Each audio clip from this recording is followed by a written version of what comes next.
and all these algorithms for like hypertension and hyperlipidemia and diabetes, the first step is lifestyle modification. And it seems like we just skip right past that step and talk about medications. And what I've found in patient after patient after patient is lifestyle modification is far more powerful than any medication that we have on the market. Welcome to another episode of the Plantbased DFW podcast show with Dr. Riz and Maya, where we talk about topics related to lifestyle medicine. And today in this episode, we have Dr. Arti Thangudu, who is a triple board certified physician and endocrinology, diabetes, and thyroid specialist who provides high-level, well-rounded care at Complete Medicine in San Antonio, Texas. She takes an evidence-based approach to care, focusing on the whole patient, not their disease or symptoms. At her membership-based practice, Dr. Thangudu offers her patients direct access, frequent coaching, and continuous blood glucose monitoring. Dr. Thangudu holds board certifications in internal and lifestyle medicine, as well as endocrinology, diabetes, and metabolism. She's also certified in plant-based nutrition. The exceptional team at Complete Medicine offers telehealth to new and existing patients, giving you the ability to video conference with your doctor, receive medical care, and be prescribed medication while staying in the comfort of your own home. Hope you enjoy this episode. Subscribe to our channel to hear more great episodes like this one. Links to our YouTube channel, newsletter, podcast, and links for our guests are also located in the show notes. This is Maya, and I'm with my co-host, Dr. Riz. Today we have Dr. Arti Thangudu. She's an endocrinologist from the San Antonio area, and more specifically, a plant-based endocrinologist. And so we wanted to invite her onto our podcast and have a nice conversation with her. Yeah, so welcome to the podcast. Thank you guys so much for having me. So why don't we start by just, introduce yourself to us. Tell us a little bit about yourself. Yeah, sure. So as you said, I'm an endocrinologist here in San Antonio. So that means I'm an MD, and my training was pretty long. So first it was undergrad, which I did at Northwestern, then came back to San Antonio. I'm from Texas for medical school.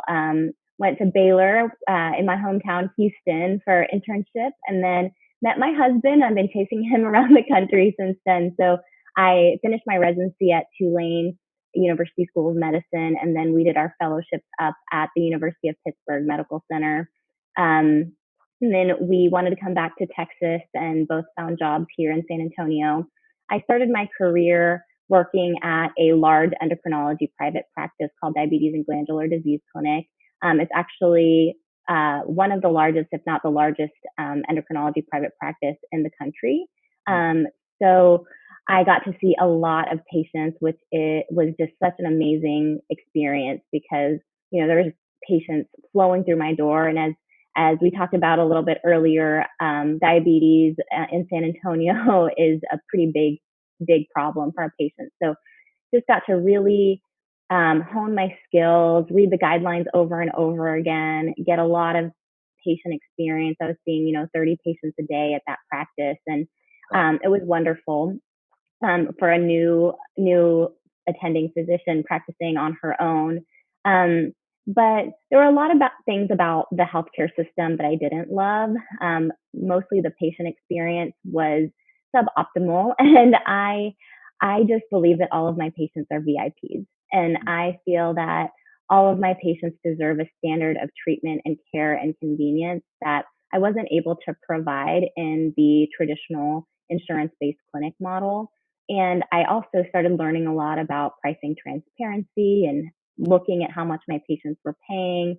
And I got drawn to this model called direct primary care and direct care in general. And so I left that practice about a year and a half ago to start a direct care endocrinology practice.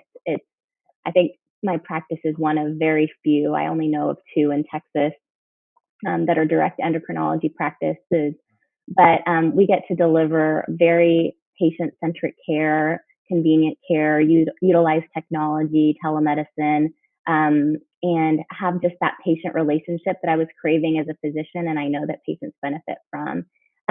So that's what I do a year and a half later, and I'm loving it. Okay, so let's get a little more background. First, why did you choose endocrinology?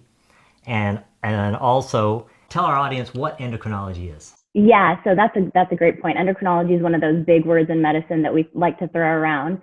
But endocrinology is basically the study of hormones. So any hormonal disease is really my area of expertise. The disease that I treat the most is diabetes. It's the most prevalent disease that that an endocrinologist treats, and type 2 diabetes is the most common, but we also treat type 1 diabetes. The next most common disease that we treat is thyroid disease. So underactive thyroid, overactive thyroid, thyroid cancer. And then we treat other hormonal diseases like adrenal disease, pituitary disease, low testosterone, female hormone disorders, but those tend to be much less common. Is PCOS part of that spectrum? Yeah, so PCOS does have insulin resistance as a component of it, which is the one of the root causes of type 2 diabetes. So there is a lot of overlap between GYN and endocrinology, for sure. When did you become plant-based and start applying that to your practice? Kind of crazy, interesting story, and a little bit serendipitous. So when I was working at my old practice, we had our nanny, who at that time came from Brazil as an au pair, and she moved in with us. And she's a nutritionist and she's plant-based. And I'm an endocrinologist. And like many physicians, I didn't really pay much attention to it, to be quite honest. I'm very humbled by that experience, but I didn't pay much attention to it. But she came when my little boy, who is now 2.5, he was a few months old. And when she first came, our life was just kind of insane. My husband was working as a night intensivist, working 14-hour shifts. He gained all the baby weight that I didn't gain. I was working really long hours. Our son was not thriving like any mom would want their child to. And it was really because of just the rigors of our work, and the demands of our work were just too much for all of the things that we were trying to do. And I started having strange symptoms that, I was 33 at the time, and I was fairly healthy, normal BMI, didn't have any medical conditions, but I was very fatigued. I had migraines. I struggled with migraines since I was in high school, but they were just getting really bad. And I had joint pains, and I was just like, oh my gosh, I need to do something.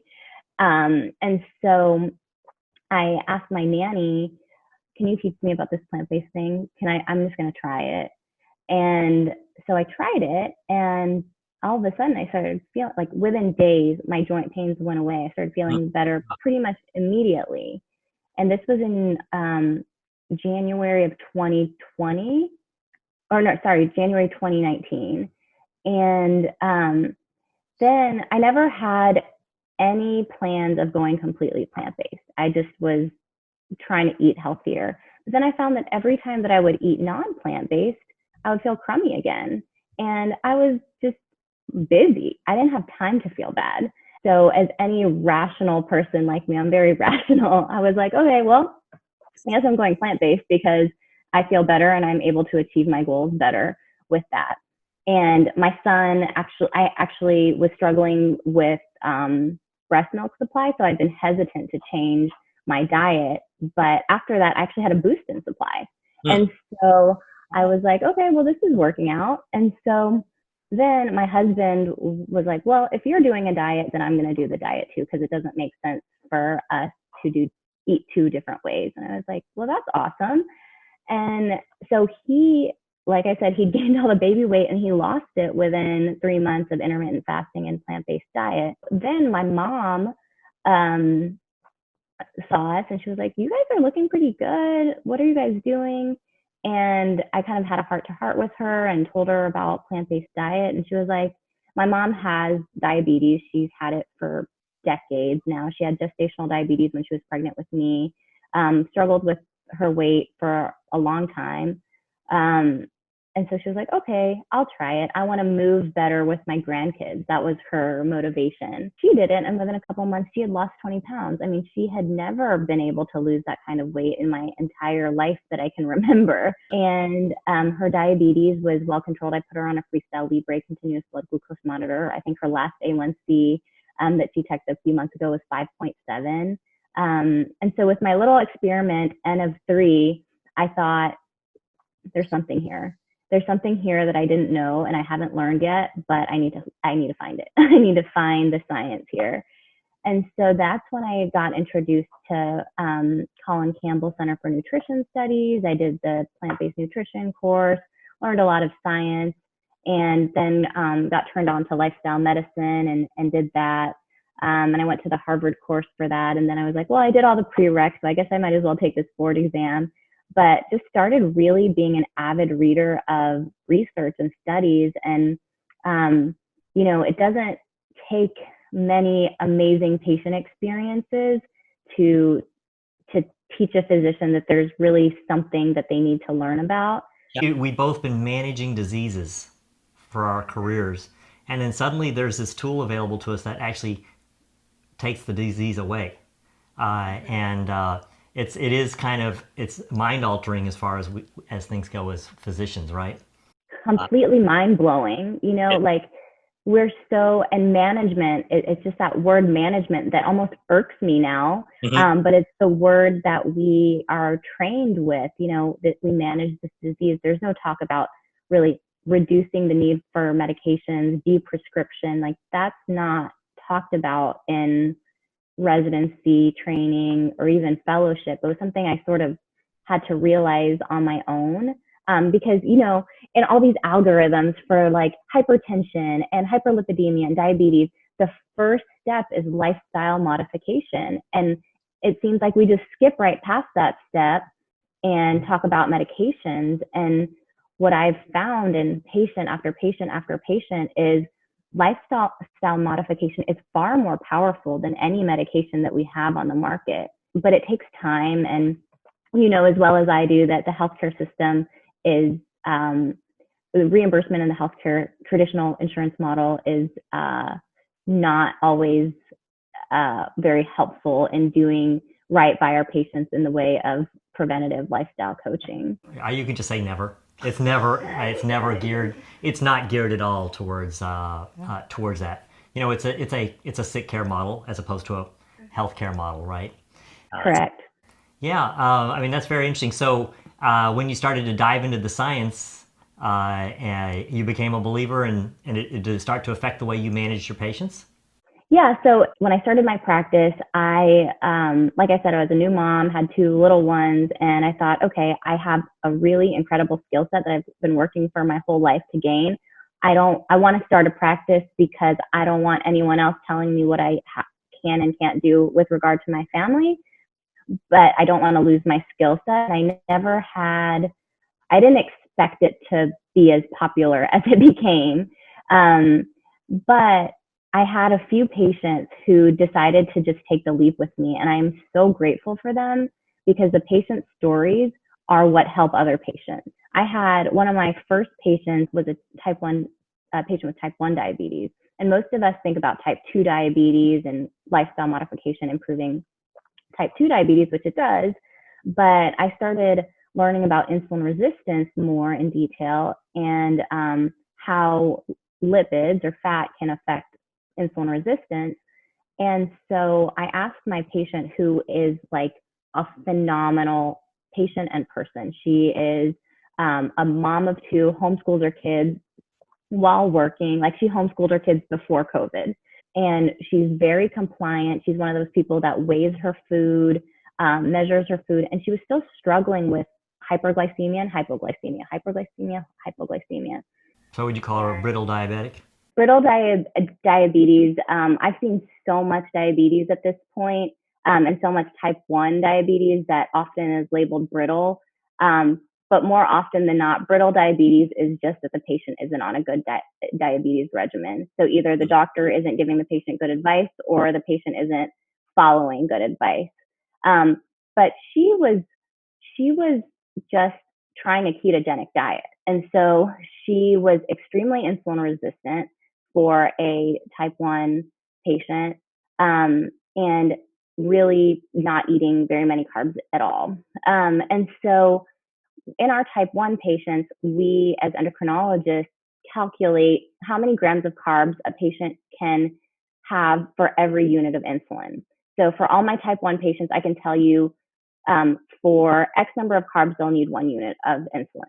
When she had come to me on a ketogenic diet, she had an insulin to carb ratio of 1 to 6. So for every 6 grams of carbs, she needed 1 unit of insulin, which is very insulin resistant for a type 1 diabetic. They typically have a carb ratio of 1 to 12 or 1 to 14. And her LDL cholesterol was like 180, and she's lean. I told her, look, I've been learning about this plant-based thing. I'm eating a plant-based diet. Do you want to try it? And she was like, yes, I'll try anything because this isn't working. And also it sounds like a diet that I can actually feed my kids. And within 2 weeks, no joke, her insulin to carbohydrate ratio was 1 to 16. So we nearly tripled her insulin sensitivity. Her insulin doses had decreased significantly, and she went from eating 30 grams of carbs a day to nearly 200 grams of carbs a day. Good carbs, healthful carbs from fruits and vegetables. And her quality of life was so much improved. And within 3 months, her LDL cholesterol with no change in statin or cholesterol lowering medication dropped to 80. She's doing great. And her A1C improved. So, that's something that I never considered before, that someone who's on a high-fat diet, I obviously knew that that's going to make you more insulin resistant, but I guess I never thought about the fact that it makes you does it make you more resistant to even the exogenous insulin that you inject? Yes. And that makes sense, but I hadn't thought about it. You want to improve or decrease your resistance no matter what type of diabetes you have, because whether you're making your own insulin or whether you're taking exogenous insulin, you want it to be as effective as possible. Right. And the typical type 1 phenotype is someone who's lean, and they're typically pretty sensitive to insulin, which is thought to be 1 to 12 or 1 to 14. Now, there are some people who are on a very low fat plant-based diet who have insulin sensitivities that are like 1 to 25. We haven't studied that sort of insulin sensitivity enough to know that, hey, that's way better than a 1 to 16 or a 1 to 14. But we do know there are insulin resistant type 1s. We see that all the time now that obesity is so prevalent. And we know that we don't want our type 1s to be insulin resistant with a carb ratio of like 1 to 6 or 1 to 3. Gosh, some patients have like a 1 to 1. How can they eat? They can't even eat any carbs. Yeah. Well, they'll have to take a boatload of insulin to overcome the insulin resistance. But yeah, so I started seeing patients like that where I was just like blown away by the outcomes.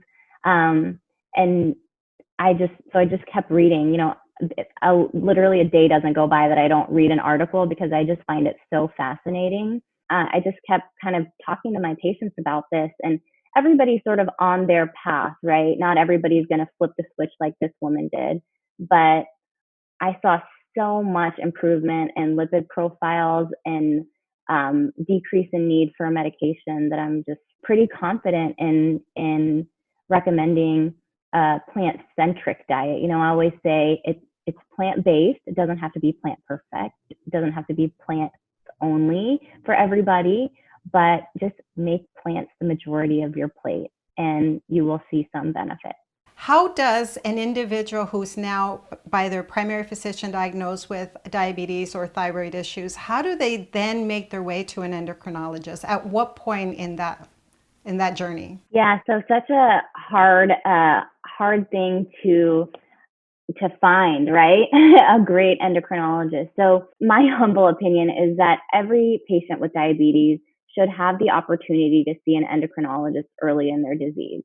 And the reason for that is because we are focused on diabetes, right? We spend years of our life doing diabetes over and over and over and over again. I mean, my fellowship, I would see dozens of patients every single day, and I would chart every single blood sugar they'd ever had in the hospital, and look at the insulin doses, see how different variable, how their IV fluids affected their glucose, what they ate, ask the nurse what they ate, how their TPN affected their blood sugars.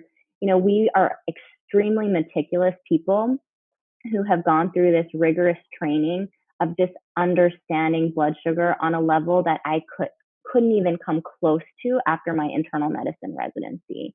And so now diabetes is a part of who I am. It is just, somebody talks about a blood sugar and I can already, I'm 10 steps ahead of where I would have been had I not had this extra training. Also, we are focused, right? So when you go to a primary care doctor, and I'm so grateful that we have so many wonderful PCPs out there who I know are working so hard and doing their very best, but they're tasked with 100 different things. They have to be the medical home. They have to deal with, patients with type 2 diabetes often have multiple other medical problems, coronary artery disease, obesity, hypertension, hyperlipidemia, potentially other diseases. And primary care doctors aren't given that much time to spend with their patients. And so without time, expertise, and ability to focus on one thing in a visit, it makes it very difficult for them to give the same level of care as we are able to, because we have more training, more resources, more focus, and resources in terms of medication reps, new data. People are always coming to us with new data. It just falls in my lap, right? And so I think that if you're diagnosed with diabetes or any sort of specialized disease, at some point early in the disease, just see a specialist. And that's my opinion as a specialist. Before, when I graduated from internal medicine residency, I thought I knew a lot, right? I thought I knew a lot and would have been less likely to refer to a specialist. Now that I know more about, and I know what specialty training is, I am much more likely to refer to another specialist, even though I'm an internist too, because I just know the depth and breadth of training. And so I really do recommend that diabetics try to see an endocrinologist at least once early in their disease, but that's hard to do. We're few and far between.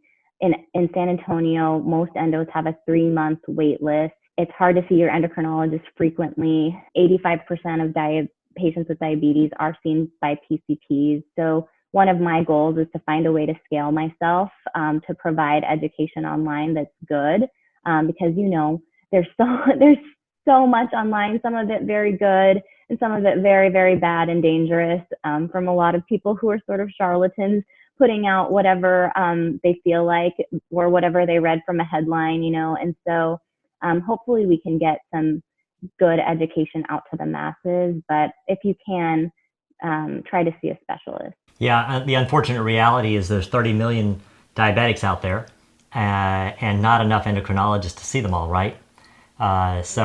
Then there is not enough of you to go around. So who ends up seeing you? Now that I'm in a different type of model, I don't need referrals, so anyone really can come see me. But generally, yeah, we often get just the very complicated patients with complications already or patients on insulin. The problem, though, is I've still yet to see a patient referred to me who is on an optimized regimen. And that's not a knock on any physician. It's just reality, right? And so I always just feel so bad when I get this patient who's 20 years in, and I haven't been around for 20 years, but let's say they were 10 years in, they've been mismanaged, and now they have kidney disease and eye disease and all these things that I'm like, gosh, I wish you saw me 10 years ago, or gosh, I wish you didn't have to go, or patients who were hospitalized for DKA because they were treated for type 2 when they really had type 1, or just these things that it just makes me feel like, gosh, I wish I had more access. I wish that these patients didn't have to go through this, because patients don't know. they don't know what medical training is, and they shouldn't have to know. And I know that everybody's out there doing their best, but I also am very much available for curbside consults. I have plenty of doctors in San Antonio who call me all the time. I'm very open to it because I know what goes on. There have been patients at one of our big hospitals here who have unnecessarily, in my opinion, died from complications because there's no inpatient endocrinologist, and so I'm always open for curbside consults. If you're a patient, make sure you're looking up your doctor, talk to your doctor friends, talk to people, get a good recommendation, because who your doctor is and what their specialty is can really make a big difference in your care and your life. We don't have a well-known inpatient endocrinologist in my hospital. I mean, so that's, here in the big city, it's not uncommon. So we've talked a lot about diabetes, and in our world, we know that diabetes is one of those things that we can really positively affect fairly quickly. But I'm curious to know, tell us a little bit about thyroid disease and the role plant-based nutrition plays in that. How can we help it? Yes. Yeah, so there are a few different types of thyroid disease that we commonly see. Hypothyroidism secondary to Hashimoto's thyroiditis, which is an autoimmune disease.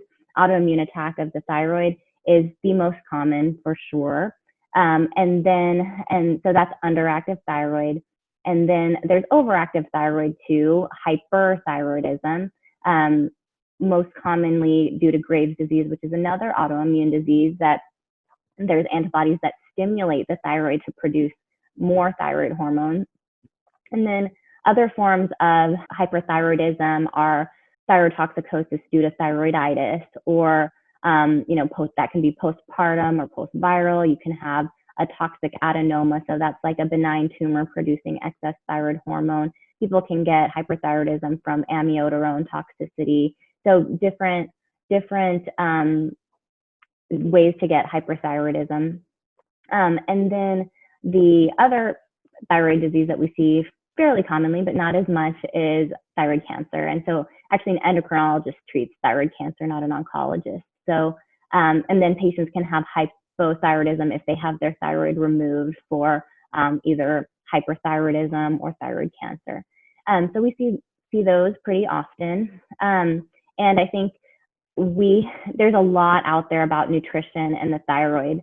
So I'm going to kind of touch on the common things that we see. So one is gluten and hypothyroidism. So there's really no data that suggests that if you are diagnosed with Hashimoto's thyroiditis, you have to be gluten-free. Now, Hashimoto's is an autoimmune disease. And when you have one autoimmune disease, you are at higher risk of having another autoimmune disease. And so patients with Hashimoto's are at higher risk for developing another autoimmune disease called celiac disease. So if you have Hashimoto's and you have celiac disease, then you should avoid gluten because of the celiac disease. There are also people who just feel crummy when they eat gluten, and they may have gluten intolerance even though they don't have antibodies for celiac disease. Those people too, it's fine to avoid gluten. You don't have to eat gluten. But if you have Hashimoto's and you have no intolerance to gluten, you feel fine eating gluten, and you have no qualms about it, then there's nothing wrong with eating gluten, because there's no studies that show it progresses thyroid disease worse. It increases needs for medications, those kinds of things. So gluten's a big one. And then another one that we hear about often is soy. So what's the deal with soy and thyroid? So soy is a common food that we eat in a plant-based diet, right? And so it would be sort of unfortunate if patients with thyroid disease couldn't eat this plant-based protein. And the good news is that I actually researched this a couple of days ago to make sure that I was on point. There's an article in Thyroid, which is the big thyroid journal, that says adults with hypothyroidism should not be counseled to avoid soy. Now, but where does the question even come from, right? So there are two things that studies have found, and this is cited by the hypothyroidism guidelines by the American Thyroid Association. One is that soy can impair the absorption of thyroid hormone supplementation, so levothyroxine, Synthroid. And so patients who have a high soy diet may require higher doses of medication than they would if they didn't eat soy. That doesn't mean their thyroid isn't working as well. It means they're just not absorbing as much of the medication. And the other thing was there was one small study of about 60 participants that showed an increased rate of subclinical hypothyroidism converting to overt hypothyroidism in patients who ate more soy. So perhaps patients with,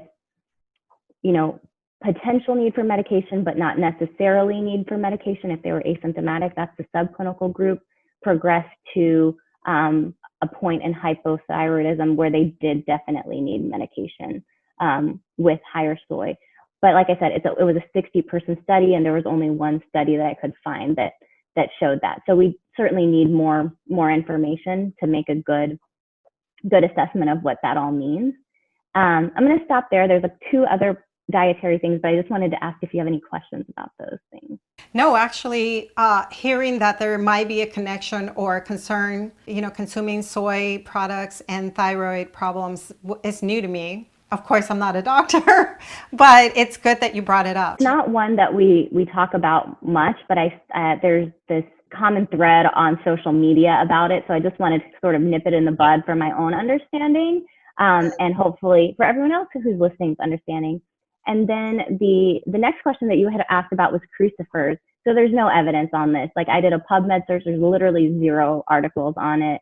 And in Thyroid, American Thyroid Association, there's 0 articles on it. I think back in like the 1950s, there was this talk about like goitrogens, and perhaps these veggies have a substance that can lead to goiter, but hasn't really panned out in any scientific evidence. And these are such healthful veggies that I would hate for people to feel like they were off the table. So don't avoid them just because you're scared about getting a goiter. Goitrogens means something that might cause a goiter or enlargement of your thyroid. And when we're talking about cruciferous, we're talking about cruciferous vegetables. It's like it always comes up, so I'm glad you're clarifying that. Yeah, so your broccoli is good, your cauliflower is good, your cabbage is good. As far as the evidence shows, we can eat our crucifers. And the last thing I wanted to touch on was iodine. So if you go to GNC or these supplement stores, you'll see iodine supplement, thyroid supplements that has like thousands and thousands of milligrams of iodine in it. Stay away from those. Run away from them as fast as you can. The thing about iodine is it can, especially in high doses, it can affect the thyroid in unpredictable ways. So it can cause profound hypothyroidism, or it can cause profound hyperthyroidism. We've seen patients in the hospital with this. Patients with contrast, contrast has iodine in it. If they get a CT scan or something like that, that can cause the thyroid to become overactive. So we know this from a medical standpoint. So we get enough iodine from our soil that our fruits and veggies are grown in, from iodized salt. We don't have iodine deficiency here like, people in Africa might.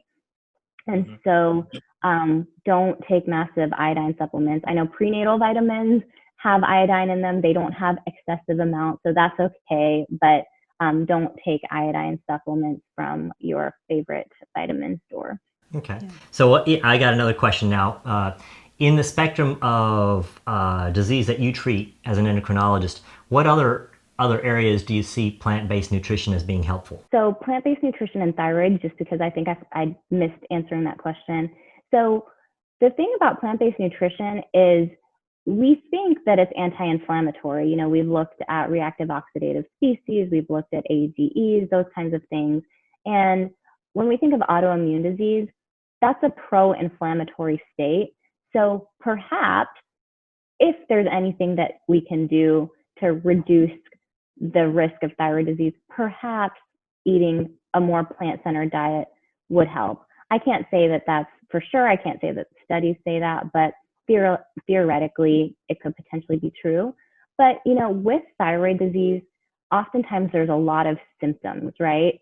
Fatigue, weight gain, constipation, depressed mood, hair loss, hair dryness, skin dryness.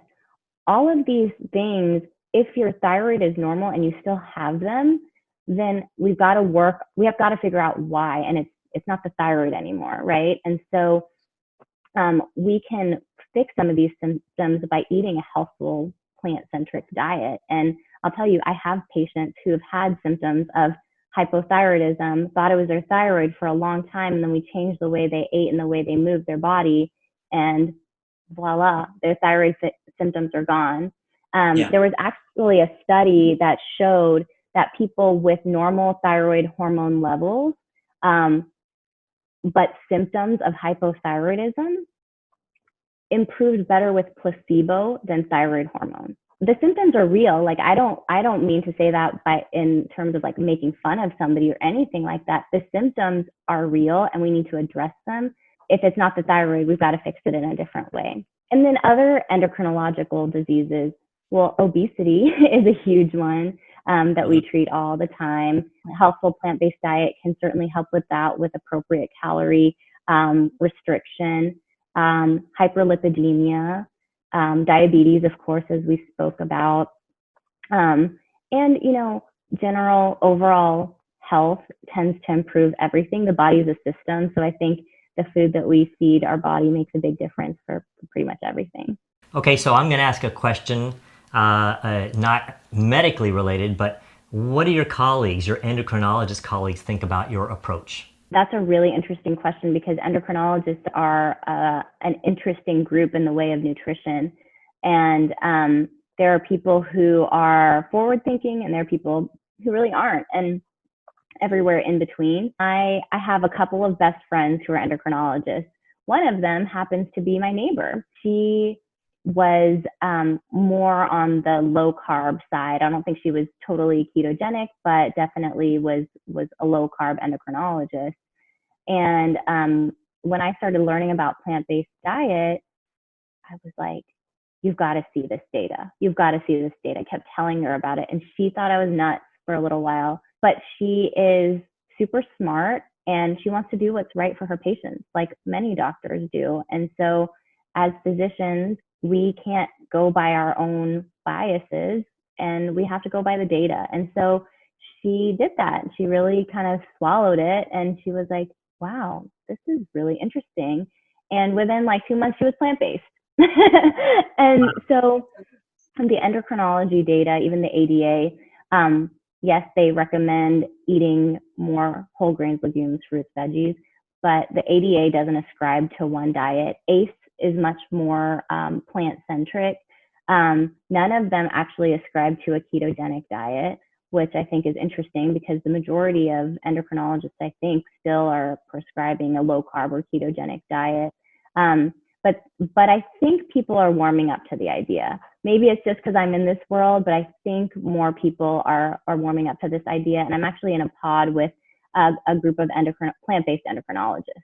So, and a few of whom are lifestyle medicine boarded. So when you say pod, like a Facebook one, or we're on a WhatsApp group and we chat, and Michelle McMackin's on it too, and we just share so much data. Gosh, I get the best articles from them. They're just so awesome. I learned so much from them, and we talk, a few times a week. And so there's definitely plant-based endocrinologists. I think people are warming up to it. We have a lot of studies now that support it.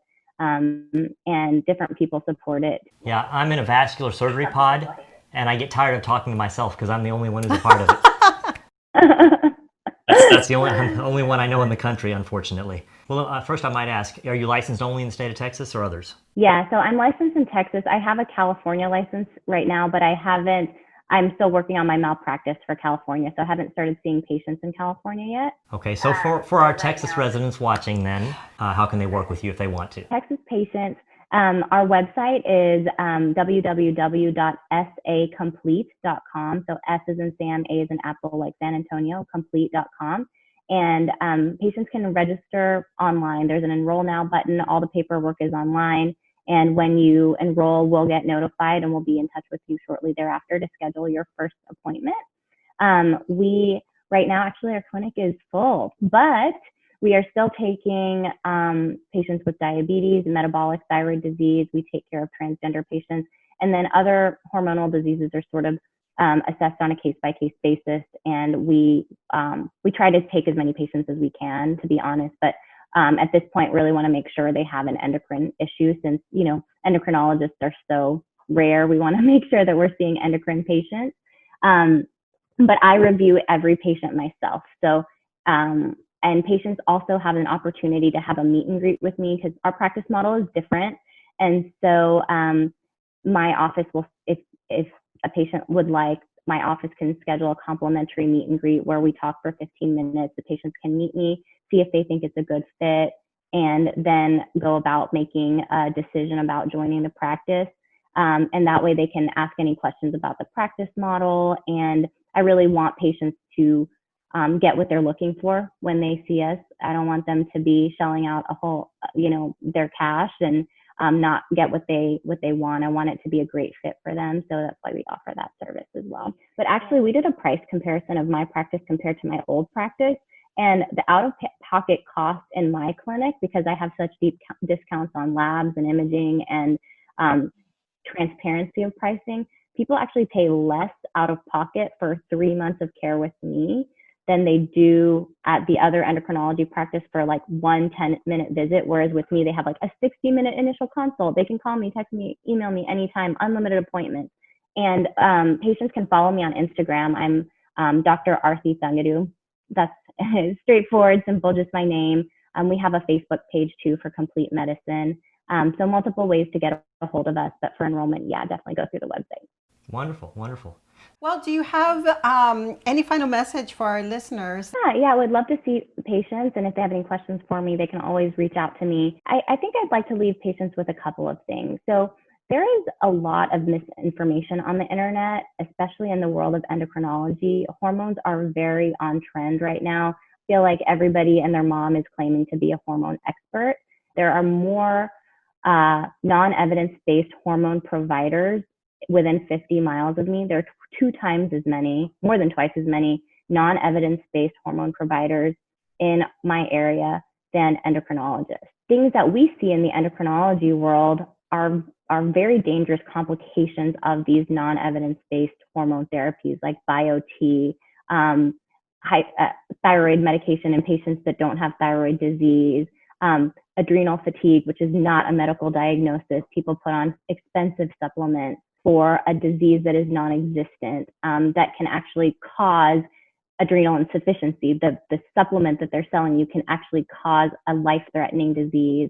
When you're looking for a hormonal provider, for the sake of your safety, please look for somebody who is board certified in endocrinology or a board certified GYN if it's a female hormone issue, because we are seeing so many patients in the hospitals, with cardiac arrhythmias, thyrotoxicosis, osteoporosis, like real bad things that you don't want to happen to you, because there's a lot of providers who, the most dangerous thing in a physician is the stuff that you don't know. And so people who aren't experts are prescribing all these things without a good enough basis of knowledge. So in some ways, maybe it's not their fault. They don't know that what they're doing is as dangerous, but just seek out a board certified hormone specialist, not somebody that did an 18-hour certification online. And make sure that that hormone specialist has like an MD or DO behind their name. So that's my word of safety advice. But the motivational thing that I want to leave patients with is it's never too late to start a healthful lifestyle, and there's no step that isn't meaningful. So nobody expects you to be perfect. Rome wasn't built in one day. The work is more important than anything. So a commitment to health and making healthy choices every day, whether it's your sleep or how you manage your stress or how you cope with a situation or what you choose to put in your mouth or how you choose to move your body, every day counts. And a bad day doesn't destroy or negate a good day. So just put in the work, and we can make our country and our world healthier together as we talk about it more. Well, thank you so much for your time. It's been great talking to you, great information from an endocrinologist, and so we really appreciate it. Thanks so much for having me. So what did you think about this episode? Did Dr. Thangudu answer some of your questions related to diabetes and thyroid issues? Let me know in the comments below, and thanks again for listening. Been listening to the Plant-Based DFW podcast show. If you like our content, please like, share, and leave a review. Our goal is to provide quality episodes to help support the community.